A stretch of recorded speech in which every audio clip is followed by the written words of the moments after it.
Hello, my name is Jamie White, and on today's presentation, we will be discussing how to start a supplier diversity program within your organization.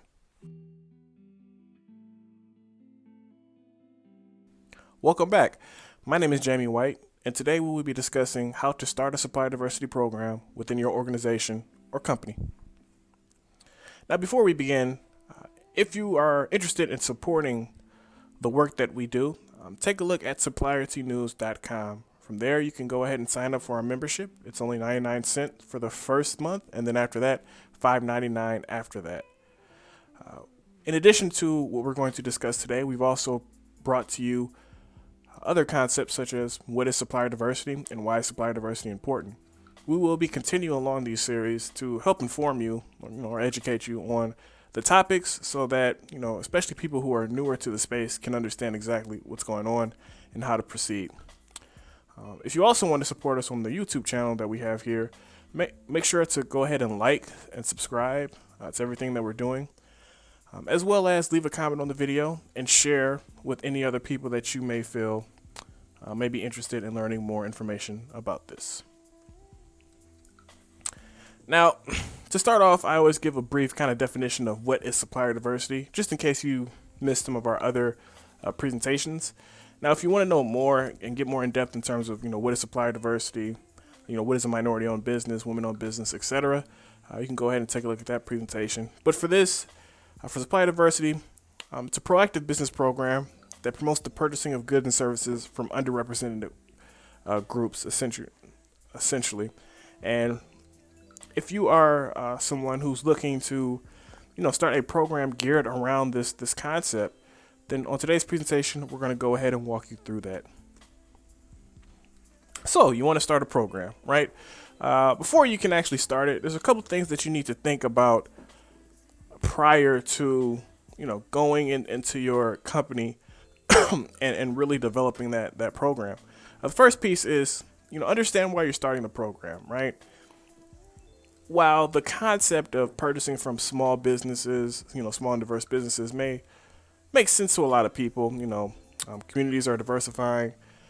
This seems to be where we're moving towards when it comes to the United States of America, well, globally, really.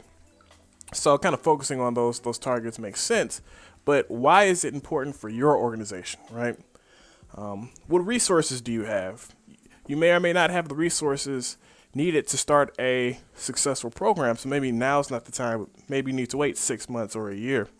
Who is involved in the program? What departments? Is it the procurement department? Is it, the executive team? Is it the marketing department? Who's all involved, and what people within those departments are involved as well?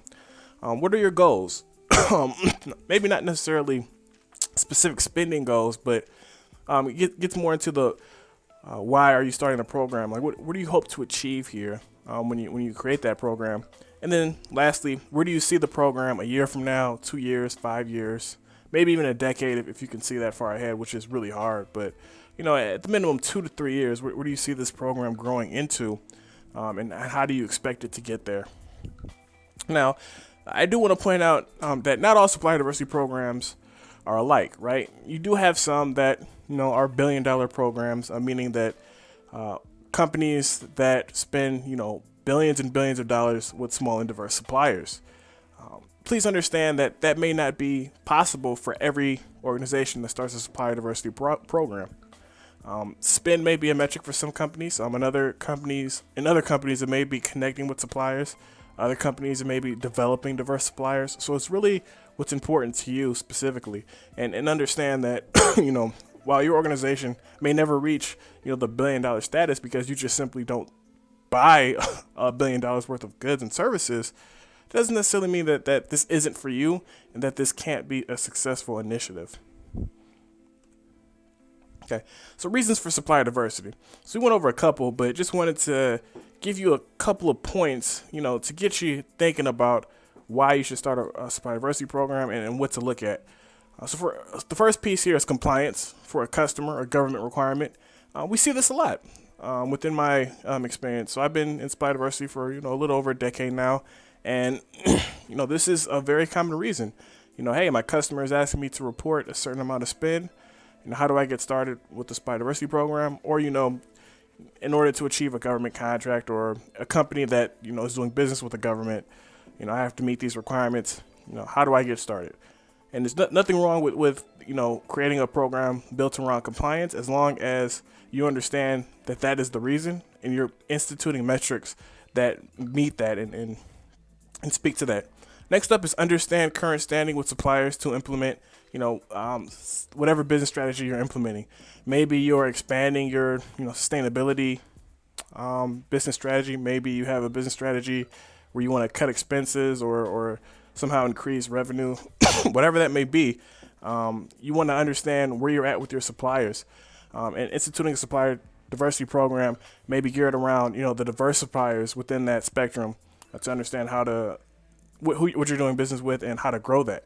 And that's I've seen that as well. Measuring impact on the economy. Some people also want to understand, as we're getting into this more, economic impact piece, really around, in particular, America, really putting forth data which shows how you're having a collective good on the impact on the economy. So if you're looking to do it kind of that way, again, instituting a supplier diversity program so you can understand how much you're spending with small businesses makes sense. Developing and implementing targeted initiative with certain suppliers. So maybe, this speaks to the business strategy piece, but maybe you have certain suppliers, maybe you have an initiative that you have coming forth where you want to spend, $10 million with women-owned businesses. If that's an initiative, then understanding where you're at with women-owned businesses today is important. And again, the supplier diversity program helps with that. Seeking to expand consumer base. So maybe you want to target maybe you want to target veterans for a specific product you have coming up. And once again, a supplier diversity program can help you understand, who you're spending with veteran businesses in that way. And the internal diversity expansion, maybe you're expanding within the workforce diversity, and you want to do that a little bit further within your suppliers as well. This program can assist in that. Now, the 8-step process. So created, as you can see, an 8-step process to starting a supplier diversity program that I'm going to present today. Just a couple notes before we get into it. Starting a supplier diversity program is a step-by-step process. So it's not something that you can just say tomorrow, hey, we got a supplier diversity program, everything's great. It doesn't really work like that. This is a business strategy. So because of that, it does need a foundation. It does need a basis. You got to think about it before you create it and before you actually try to run it or implement it and then run it. It does take steps. Every organization is different and may complete steps differently. So with the steps that I'm going to present, don't think that you have to do it in these steps or in this progress. You may do things different, as you can see in point 4. If you miss or add a step, that doesn't mean that your program is going to succeed or fail. Just however your organization is operating it, just understand that just really the main piece here is that it's a step-by-step process, and it's not just we got a program, everything's great. Don't be afraid to adjust your strategy after every step. Again, these steps are not the 100% perfect steps that everyone must follow in order to have a supplier diversity program. This is just kind of the flow of what you can usually expect. But adjust how you feel is needed and will make your program a success. And as you can see in the end, how you proceed is up to you and your organization. Now, before you begin step 1, it's kind of that pre-step, if you will. Do your research. This is very important. So we've presented other presentations on what supplier diversity is and why supplier diversity is important. But make sure that you do basic things such as like Google supplier diversity. Understand what it is and what you're getting into in terms of the program and in terms of you connecting with your suppliers. Visit the National Minority Supplier Development Council and Women Business Enterprise National Council websites. Those are the two organizations that are certifying councils, if you will, that really expanded this whole concept and made it really big throughout America. So those would be really excellent starting points to understand a little bit better what you're getting into. Visit Supplierty News website, of course. We're going to push that. We do have a lot of great information when it comes to the daily workings of supplier diversity. What are news coming out of other organizations, what they're doing within their programs. Visit CVM Solutions. They do excellent things such as research articles on and surveys on the current climate of supplier diversity and what's going on with that as well.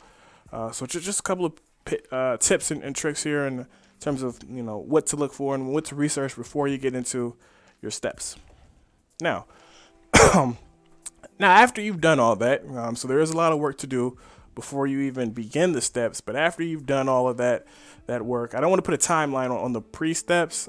It's really up to you, but I mean, I would say at least maybe a month or two at the very minimum of you kind of doing that research and really understanding everything and reaching out and understanding things before you kind of get into it is definitely a must. But once you've gotten all of that, it begins with leadership. And before we get one more point, when I say those 1 or 2 months, that's if you've never heard of supply diversity before ever, and you're starting from scratch. That's what I would say that. Yeah, so do the research, contact these organizations, maybe even go to a meeting or two to really understand what it's about before you get into these steps. But here we go. Now, step 1, it begins with leadership. Like all business strategies, the success of a supply diversity program begins with leadership. I can't emphasize that enough.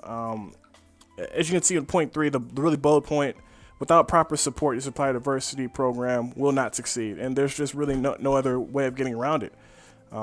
Without leadership, without the executive team, without people at a high enough level to influence the success of this program, it will fail. Supply diversity is a type of strategy that it does need the leadership to buy in, because when you're dealing with purchasing from suppliers, that means that you're going to be dealing with your procurement team, supply chain, etc. And it's going to be something that normal everyday people, as they're going through their everyday routines, it's something that people generally aren't going to change their daily routines unless the executive team is mandating that they at the very minimum take a look at outside of their daily lives and what they're doing. And that's there's no bad saying anything bad about anybody involved with the process. It's just normal, how we do when we're going through our daily processes. So because of that, we really need that support from leadership. And without that, what you'll see is that whatever your process is today, it's just going to continue that way. So, and trying to, and trying to change to turn that huge boat around, you need that leadership, kind of spinning the wheel to do that. And then last point, leadership should appoint a person over the strategy charged with managing the operation. So it's really about accountability here. Like who's the person managing it?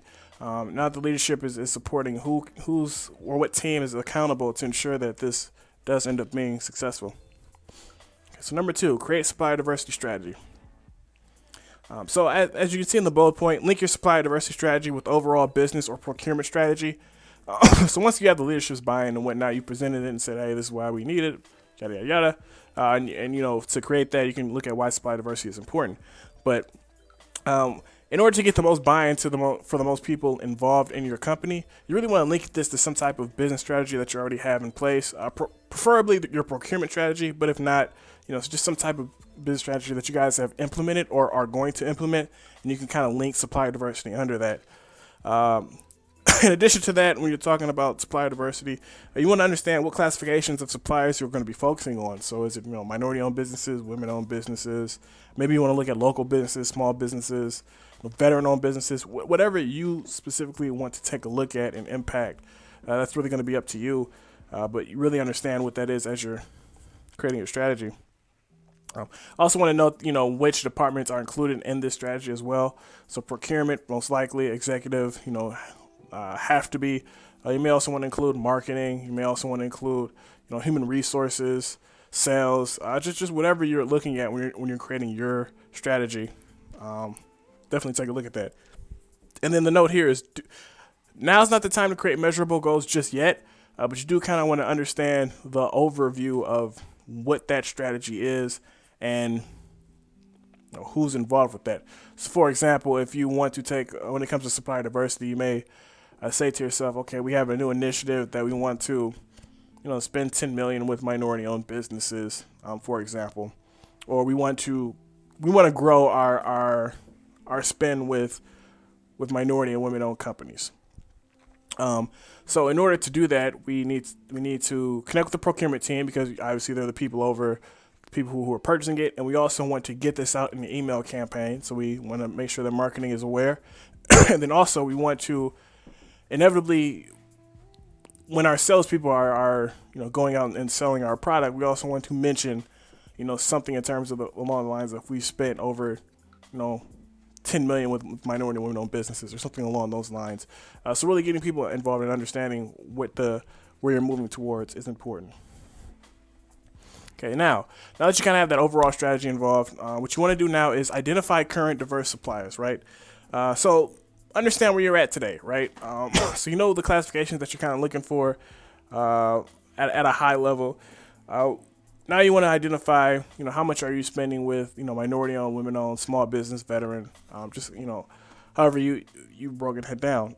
In addition, how much spend is associated with each supplier classification? Once again, minority, women-owned. How many potential diverse suppliers?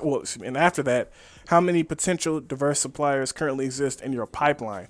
And as you can see, look at qualified suppliers. So, how many, small and diverse suppliers have a realistic shot at winning a bid in the future?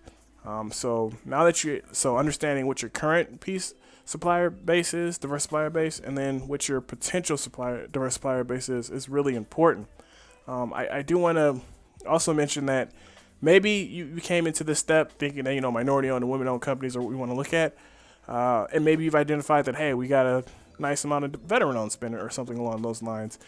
Don't be afraid to adjust your initial outlook and say, okay, let's include veteran owned, or let's replace something. However you're looking at this is really up to you. Okay, purchasing group. Now that we've identified, how much spend is associated with each of your suppliers, and which classification of suppliers you have. Now you want to take a look at what type of suppliers are these. When I say type, I really mean which purchasing groups are they doing business with, right? So is it logistics?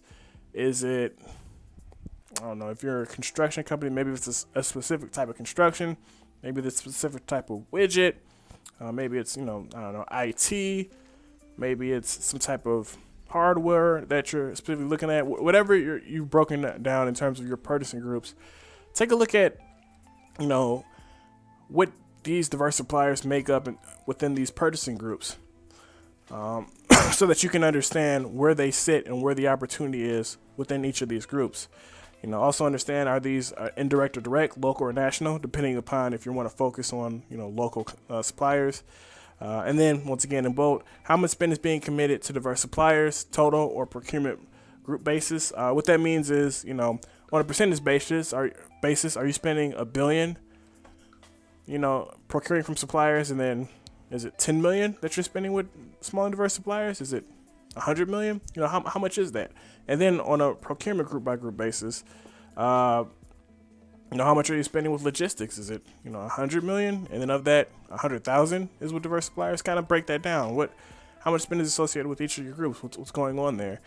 And then from that, you can understand, is there room to grow based on upcoming bids within each procurement team? So really understanding where the openings are as you're creating your supplier diversity program, so that you know what to target moving into the future is really important. Step 5, get feedback from departments. So once you've gotten that in place, you have some type of idea on what you're looking at. Don't be afraid to reach back out to the executive team, the heads of the procurement team. Give these presentations so that you can get feedback. Communicate with the departments so they can understand what the strategy is, and they can give you feedback on that strategy. Maybe there's something that they want you to take a look at. Maybe there's additional information they need to push this out and make it some consumable for whoever they're pushing it out to. Get that feedback as you're going through. And then use that feedback in the next step, which is creating the measurable goals. Now, I'm not going to go in specific into each goal. You can kind of take a look at this and decide, what you want to take and what you want to use, if anything. But as you can see, goals will depend on your organization and its current strategies specifically. Now, there's different types of goals you can do, such as, we'll just go to point 1, growing supplier diversity spend overall. by purchasing group or by classification. So that's why you need to understand, how much spend is going with each group, and then in total, and then with each diverse group. So that's just kind of one idea, but there's tons and tons of different ideas you can use to create these goals, and establish them, and then communicate those goals within your organization so they can understand them as well. But the real piece here is, and where a lot of supply diversity programs struggle, is that there's no measurable goals. So really putting just something in place, even if it's something to say, purchasers will meet with, 2 to 4 diverse suppliers. I'm just throwing something out there. 2 to 4 diverse suppliers for the year. Just something where there's goals in place so that you can understand, so that you can know where your program is today, and you can measure it on whatever goals you have, and then you can try to grow it. Because that's really the key piece when you're starting your program. Understanding where you're at throughout your entire organization, and then inputting goals so you can know, okay, we're here, wherever that is, we're here. This is how we're going to grow it over the next couple of years. The impact of organization goals. The real piece here is, as you can see, communicate with the executive team to understand what happens if goals are and are not met. That's really what this step is about. We've got the goals in place, but what do these goals mean, really, right? What does success mean, really? What does failure mean, really? And what happens if either thing happens, right? That's really what it's about, and that's really why you need the executive team to be in support of this, and really need the support of this, because you can put these goals in place, but if there's nothing that says, hey, this is success and this is what happens, or this would fail, if this fails then this is what happens, then these goals really don't mean anything. So having backbone to those goals are important and are needed for step 7. And then step 8, and this is just a continuous step, but review and adjust strategy. So at review meetings, understand current status of strategy, make adjustments accordingly. So these review meetings are really meant to be had with your executive team, maybe once a quarter, and educating them, on where you're at, and how you're growing, and if adjustments need to be made, then go ahead and make them. But really keeping your executive team and maybe the leadership on the different departments abreast of what's going on. That's really what this step is about. Ensure that you're rewarding people who are successful. However you decide to do that, definitely go ahead. Maybe some type of awards, banquet, some type of recognition. However you want to do that, definitely is important. But rewards are important so that we can emphasize that this is important to the company and that everybody knows it. Okay. Now, lastly, we're just going to talk about, just a quick summary of the 8 steps. The main reason we're doing this is to create a supply diversity program within your organization, right? Now, understand that, once again, this isn't going to happen overnight. There are going to be successes. There are going to be failures in general. There's going to be struggles, challenges that come in place with these type of programs, but it can still grow. And definitely understand that. These are programs that take years and years of time to really get that foundation. Well, not the foundation, but it take years and years and years for it to grow into what you think it can be. So don't get discouraged if it's been a couple of months and you're still struggling or you still have challenges. That's okay. It's not uncommon. But understand that once again, once that foundation is in place and once you have it up and running, you can see a really huge progress being made within your organization and throughout your community as well. Now, with that being said, I want to thank you for, once again, taking the time out and looking at one of our videos. Excuse me. If you want to connect with us, feel free to shoot me an email, jamie.white@suppliertynews.com. Also follow us at our social media. We have Twitter, Facebook, Medium, and LinkedIn. Once again, please, like the video, follow, subscribe, leave a comment if you enjoy, and share with those who you think would be interested in this. With that being said, thank you so much for your time, and have a great day.